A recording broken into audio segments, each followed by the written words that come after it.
The Rings of Akhaten is the seventh episode of the seventh series of the British science fiction drama Doctor Who, first broadcast on BBC One on April 6, 2013. It was written by Neil Cross and directed by Farren Blackburn. In the episode, alien time traveller the Doctor takes his new companion Clara Oswald to the Rings of Akhaten, where several planets revolve around a larger one. They attend a religious festival where the young Queen of Years, Mary Gejelh, is about to be sacrificed. Determined to save Mary, the Doctor and Clara come face to face with a parasite of Akhaten, who requires memories, stories, and items of sentimental value. Cross was asked to write the episode after the success of scripting and shooting Hyde, a later episode. The Rings of Akhaten, as Clara's first trip to an alien world, was intended to show the wonders of the universe instead of the Doctor getting his new companion trapped somewhere less glamorous, a trend that had been observed in the history of the program. The episode also explores Clara's backstory. Filmed entirely in studio in late October 2012, pre-made molds were utilized for the many different aliens to save money. The Rings of Akhaten was watched by 7.45 million viewers in the UK and received a mixed reception in regards to its emotion and plot. Plot synopsis following the events of the Bells of St. John, in which he encountered a third version of Clara, the Doctor decides to learn more about his new companion and travels into her past to observe her. He finds that her parents met by a chance encounter caused by a gust of wind blowing a leaf into her father's face and discovers that her mother died while Clara was a teenager. The Doctor goes back to the present and collects Clara, then takes her to the Rings of Akhaten, where they observe a series of planetoids orbiting a planet, with a shining pyramid on one of them.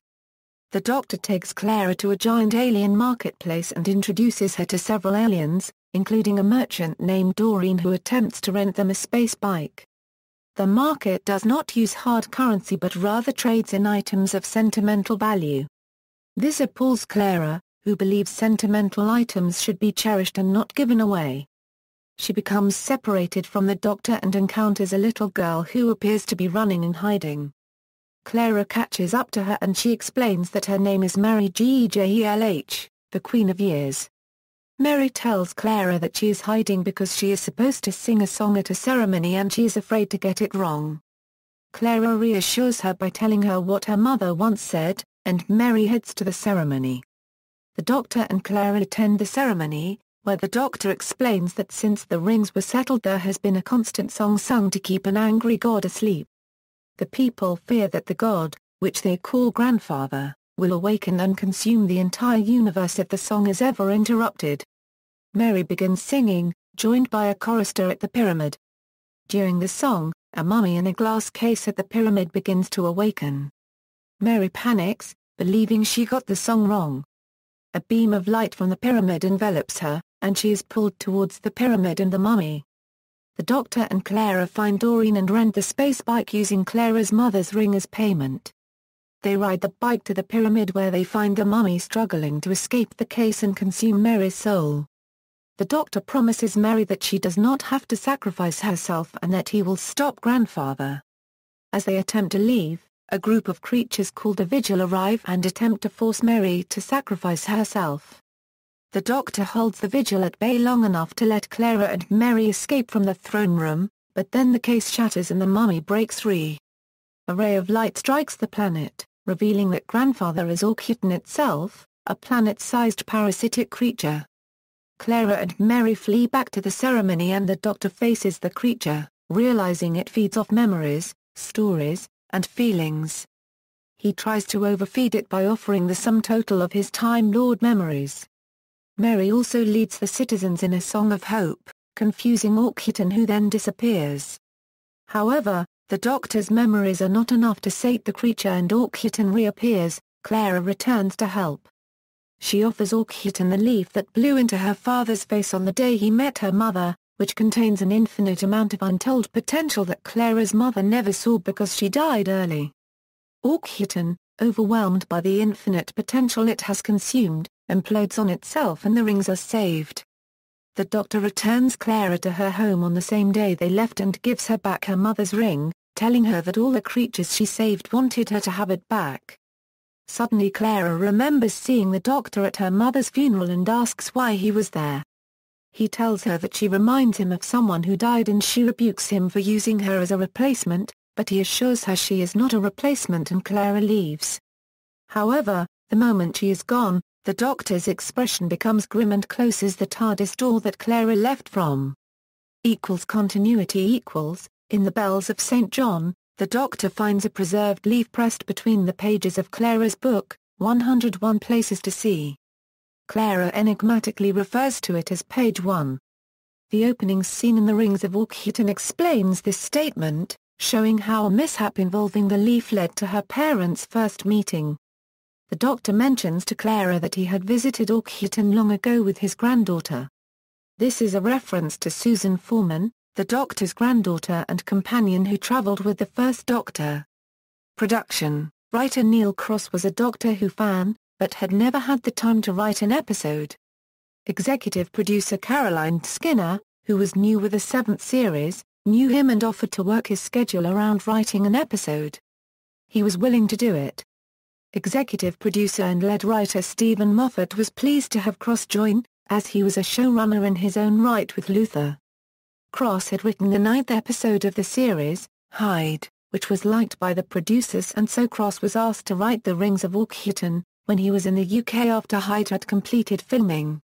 Jenna Louise Coleman named the Rings of Akhaten one of her favourites of the second half of the 7th series, as it was the first adventure for Clara which allowed the audience to watch the story begin again. The concept behind having the episode based around an alien planet occurred to Moffat, Skinner, and producer Marcus Wilson when realizing they had done big location pieces in the first half of the series with a town called Mercy, and the Angels Take Manhattan, but had none for the second half. They decided to do a story set in a world created in our studios to make you really feel you're out there, rather than having the Doctor promise unearthly wonders to his companions, and then get them trapped in an underground tunnel. As such, the episode was designed to allow the Doctor to actually show his new companion the wonders he had promised. The production team aimed to show the best alien planet on Doctor Who. The episode originally had a different pre-credits sequence, which consisted of a long scene in the kitchen in which Clara informs the Doctor she cannot come and travel with the Doctor because she has responsibilities to her job, and the boy she takes care of asks if the Doctor is her boyfriend. Cross's intent was to juxtapose this mundane scene with the vast scale of the planet. However, Moffat thought that at the time in the series the Doctor should be investigating Clara through her parents, and Cross revised to include the leaf, an idea Moffat approved of. Originally the resolution was to be the Doctor defeating the planet with his speech, which Cross likened to facing down one of Lovecraft's old gods, an alien so alien that it's practically a supernatural being. Moffat pointed out that the Doctor had given similar speeches before and was more interested in Clara saving the day. After thinking about it for a while, Cross realized he could incorporate the leaf into the solution. The read-through for the Rings of Akhaten was held on October 17, 2012, with filming beginning the next week on October 22. Director Farren Blackburn had previously worked on the program in the 2011 Christmas special The Doctor, the Widow and the Wardrobe. According to Matt Smith, there were between 50 and 60 prosthetic aliens in a scene set in an alien market. The Doctor features minimally in the first act because Smith was busy filming pickups or reshoots for Nightmare in Silver. Millennium FX's Neil Gorton remarked that he had always wanted to do a scene like the Star Wars Cantina, and had worked on different molds in his spare time in case they could be used in the future, as making 30 different aliens at one time would be out of the budget. Much of the episode was constructed around talks of what could be created with limited resources. For example, Cross recalled that producer Marcus Wilson called him and asked, "We've always wanted to have a speeder bike like in Return of the Jedi and we know how to do it inexpensively, so can you get one into the story?" However, Cross felt that the speeder bike ended up having more in common with Flash Gordon. The songs were written by composer Murray Gold. To help establish the year at the beginning of the episode Ghost Town by the Specials is heard and the Doctor is seen reading a 1981 copy of the Beano. The issue of the Beano was reprinted and included in a special Doctor Who-themed edition on May 15, 2013. Broadcast and reception. The Rings of Akhaten was first broadcast in the United Kingdom on BBC One on April 6, 2013. Overnight ratings showed that it was watched by 5.5 million viewers live, a 28.8% audience share. When time-shifted viewers were factored in, the final rating rose to 7.45 million, making it the sixth most watched programme of the week on BBC One. In addition, The Rings of Akhaten received over 2 million requests on the online BBC iPlayer in April, coming in first for the month on the service. The episode also received an appreciation index of 84 out of 100. Critical reception The episode received mixed reviews. Neil Adebnath of The Independent called it heartwarming, and felt that centering the episode around a child adds something. She also praised the aesthetics and the caring nature of Clara's character. Zap2's Jeff Berkshire shared similar sentiments, and also praised Amelia Jones' performance. Both Debnath and Berkshire likened the storytelling to the Russell T. Davies era. The Guardian reviewer Dan Martin described the story as slight and straightforward, but told it in broad and effective strokes with gorgeous visuals. He particularly praised the emotional effectiveness of the ending, but felt that The Mummy, although visually impressive, was a little bit of a squib after all the build-up. IGN's Mark Snow gave The Rings of Akhaten a rating of 7.2 out of 10. He wrote that Akhaten felt like a fully formed world, but criticized the resolution and the mummy's appearance. Gavin Fuller of the Daily Telegraph gave the episode 3.5 out of 5 stars and called it a mixed bag.